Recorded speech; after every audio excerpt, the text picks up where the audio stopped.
Jino ka masa pomangan ayah lempah sak susah minta belanja peng 10 ribu mesapuhan glah sep ke minyegahan sep ke saka kamu yang muda ule sep mumang yum si manyam mehai lagoina kadang bak kadang tunda mekawin oh watajitran baru metanda Allah ya Tuhan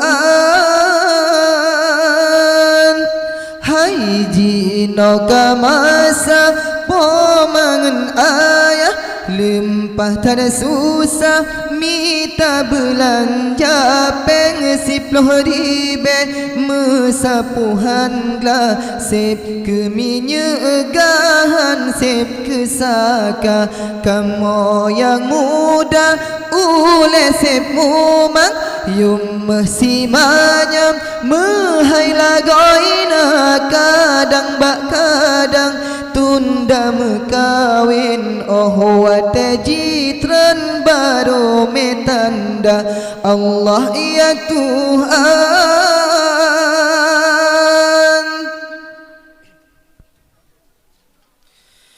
Coba-coba tak sadari,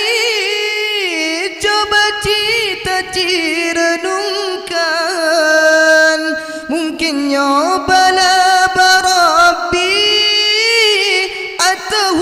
rupa cobaan, mungkin nyo azab getanyo tanpa kau perintah Tuhan, letak yang ke krisis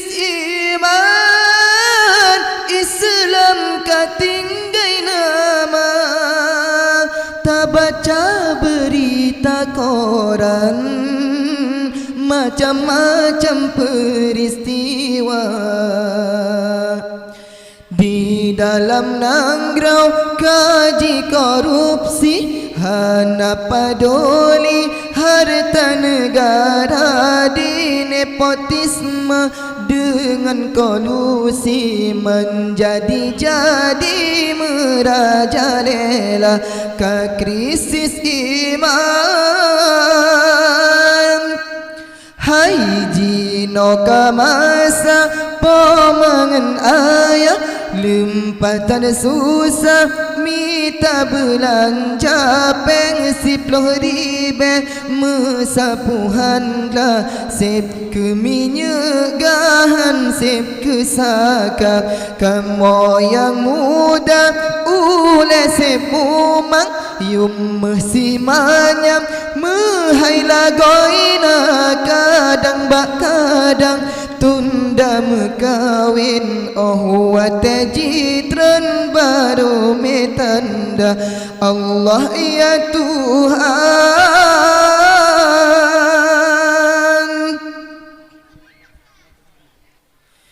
Mungkin yo kajut kedali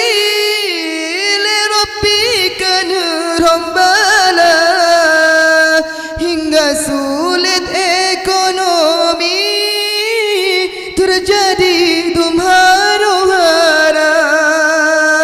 Hai pejabat yang matnangro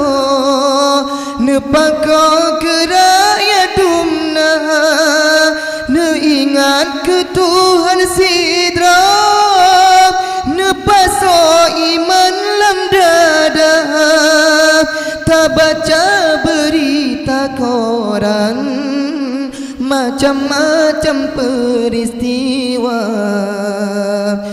di dalam nangrau kaji korupsi hana padoli harta negara di nepotisme dengan kolusi menjadi